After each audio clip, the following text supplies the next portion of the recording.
وزیر درve بریتانیا جیمز کلیورلی گوتی که علی رضا اکبری ولاتی بریتانی ایرانی که روژا شنبه جلای ایران و هاتی سداردان بری 3 سالان ایران رل برخوش کرد بو گوگریده و ولاتی بری او راستیه به پروسه دادگه کرنه یا به واتا بهید. On Saturday morning, Iran's regime announced ایران صبح روز شنبه سیداردان علی رضا اکبری را گهاند او ولاتیه که دوالی بریتانی و ایرانی بود. دزانم کو د فکر مالباتاوی و خانماوی و هر دو کرنوی دل سر هندابوناوی با کو بجدارن خماواین کو نزدیک 3 سال او وگراندی ایران او هاتی گرتن و راستی سردریه کا گلک خراب یا رژیم هاتی بری سیداردان برز اکبری وی بحث اشکنجدان کربو و گمان تدانینه کو او بویا قربان طول وکرنه که سیاسی یا رژیم که شرخواز سیداردان وی کارکتر سونه کو به شرمانه بو یا کو د صلاتک سیداردان وک آلاوک سیاسی بکارتی نجبو بدن کنار کبر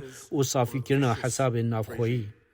اکبری 61 سالی دمکی دا وزیر برافانی ایران بو لی هر چنده که واشنطن و لندن بانک آزاد کرناوی کر بو لی هر به تواناسی خوریه بو بریتانیا جلای ایران و هات سداردان لی سال 2019 هات بو گردن واسا دیاره که سداردان آویا که جلای امریکا فرانسا و هاتی شرمزار کرن ده پیوندین ایران آلوز دیگر روش آوا خرابتر کردن ینگو خرابتر بوین پشتی دانستاندنا پیمان ناووکیا ایران 2015 یا که گهشتیاره یکا گردی و پشتی هرشن تهران بو چسپاندن اکا تند یا خوب پیشاندران یا گل سالابوری دست بگیری. now we should consider what further steps نهاد وی امبیر لعاوتنا پینگاوین زیدتر بکین تاوی حوالبندن خواه داکو لهمبر زیدبونا گفن ایران راوستین.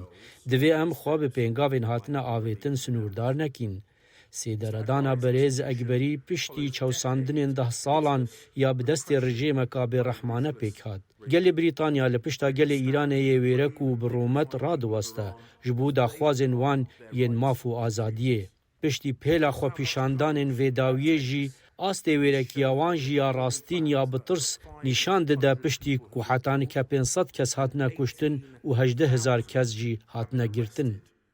مدیا ایران یا کو اکبری و کسی خورک مازن نشان داد روژا پنجشنبه ویدیو اک بلاف کرد که تدا گوت بو